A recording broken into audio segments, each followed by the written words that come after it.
Hi guys, welcome to a short video about my stance on ficus trees around the home, like in your front yard, backyard, or really close to your home.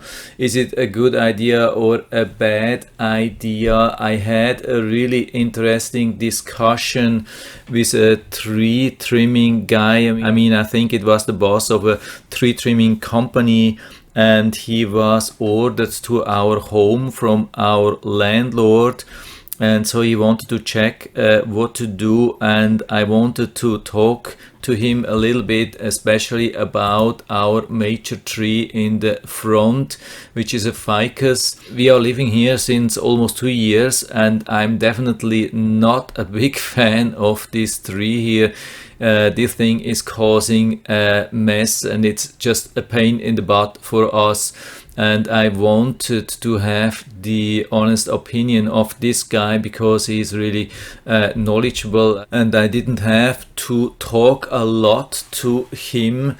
And he just started like, oh my gosh, what do you have? What kind of tree do you have? This is a total, I cannot even tell the words here on YouTube without getting banned, but he was really using some really hard expressions about this tree. The tree itself, it's a nice one, it's a beautiful one. I'm not a hater of this tree. I love these things. I would love this thing in front of our neighbor or out in the woods or everywhere, but not really close to our home or the home where we are living in. And it's just a mess. He was talking about all the problems, and there are actually two big problems. I can tell you can find a lot of pages about that, and you can see also this image here, and there are not many words needed to describe what's happening here.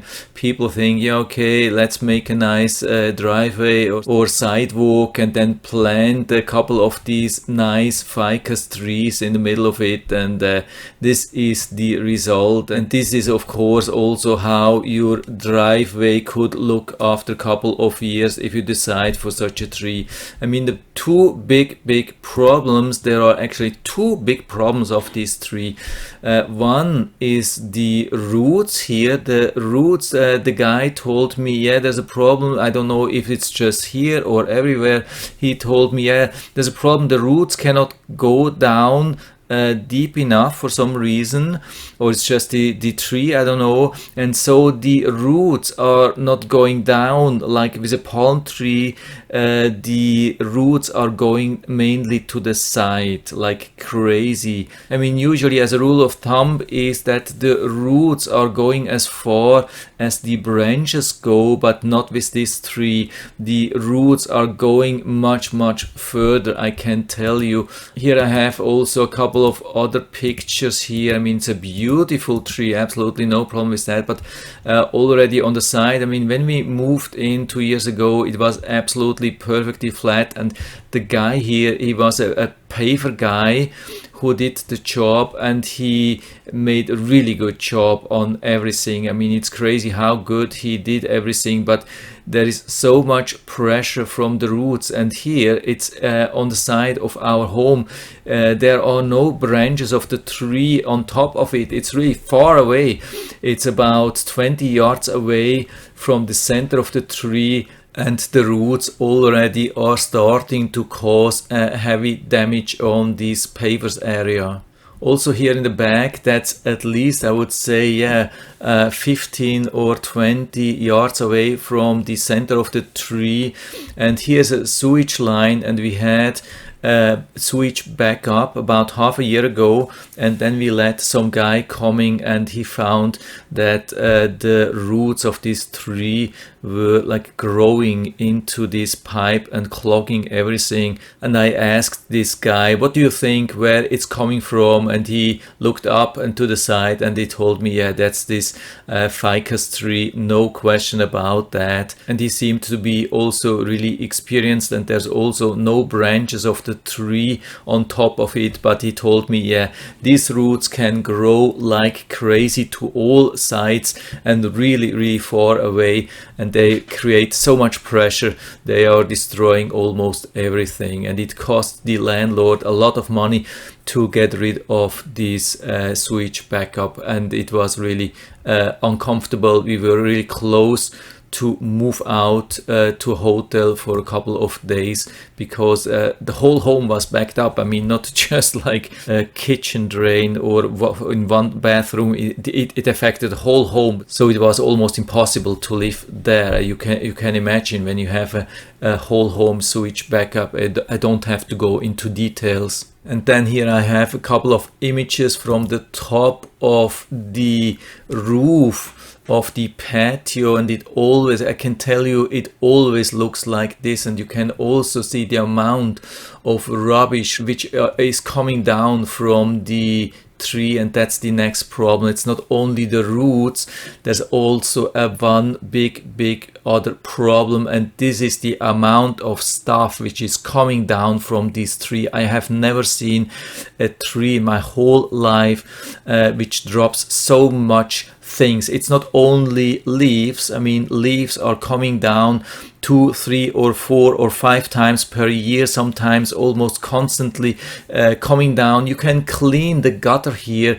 I can tell you 1 week later it will be full again of leaves. You can do this 10, 20 times per year. It doesn't help. It's always clogged, and you can see how much is coming also here from the roof, and we already had some roof leaks, and the guy, like the roofing guy who was inspected this, told me that it is because there are just so many things here laying and piling up on the roof, and when it is wet for a long time, when we have a lot of rain, and then it's not drying up for another week, maybe because of these things piling up from the tree, it cannot dry, and then it goes into or through the roof, and it's doing a lot of damage. And you can see it's everything full of the thing. You can see how far away this tree actually is. And the sewage was even, the problem with the sewage was even on the left side here. You can see it's just filling up, constantly filling up on the roof with this thing, constantly clogging up the drainages, the gutters, everything, clogging and clogging and clogging. This is an endless story.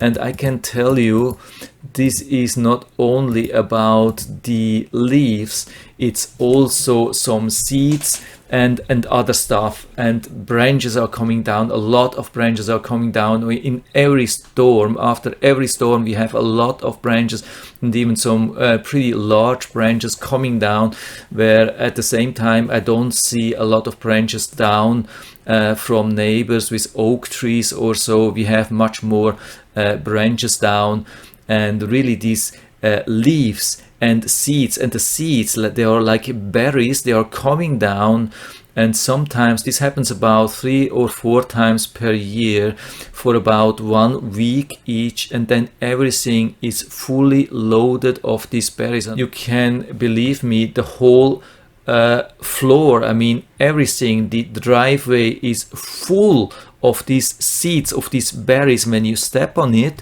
they are like exploding, and then everything is full. I mean, it's not like colored, but it's really nasty. It's dirty, and then you have it everywhere. You have it in your car, you have it in your home, you have it really everywhere, and then it clogs the lawn, it clogs these nice areas here. And after a couple of days, these things start to rotten, they start to smell, they build some alcohol, and then they start to attract ants and other flies and insects and mosquitoes. It's a never-ending pain around this tree. I can tell you, believe me, really, after 2 years, I can tell you, the only desire is what I have is to remove this tree. And the guy here told me, yeah, it's not a native Florida tree. When I googled for that, it told me a different story, but he told me it's actually originally not a native Floridian tree, and he could remove this thing without any permit. So I'm a little bit in doubt about that, but my wish would really be that he could convince the landlord to remove this tree, and even removing is not easy. He told me that he will probably spend the whole day on removing this really large tree. I mean, here it looks very small, but it's a very wide angle picture here. It's a really big one. I mean, I have seen much bigger ficus trees, of course, but it's quite a big thing, and it's on top of our home or on top of the roof. He has to work really carefully. And there's one big thing he mentioned, that after doing the whole job for about 1 day to remove everything, he will have to spend another couple of hours. He expected about 3 or 4 hours to clean his stuff, like his chainsaw and everything. He told me, I mean, this tree is producing some kind of milk. When you drill into the tree or cut into the tree, it will produce a lot of milk. You can see really flowing. It's crazy, and it's very sticky. It's some kind of glue. I don't know if they have been using this in the old days as a natural glue.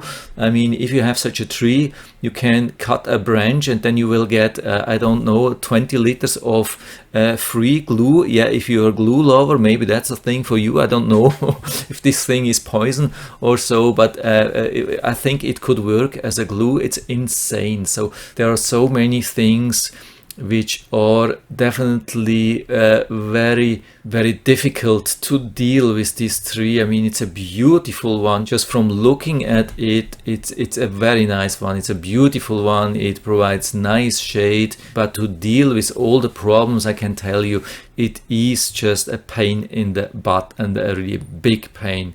And it's all year round. It's not just for a couple of weeks. You will have to deal with problems all year round, and it will cost you a lot of money to repair the driveway and all the other paver issues, the drainage or sewage issues, problems on your roof, that it will cause damage and leaks on your roofs, and then cleaning up the whole time around, and then having the animals, ants, mosquitoes constantly attracted by these fruits or seeds. I can tell you, this is an ongoing nightmare, 365 days, 24/7 almost. So my bottom line is, don't do that. No matter how much you love this tree, how good it looks, don't ever plant such a thing close to your home or driveway or something like that. Just stay away from this thing and enjoy when you see it out in the nature, in the woods. And that's actually it for now. I hope I've been able to help you a little bit with this video.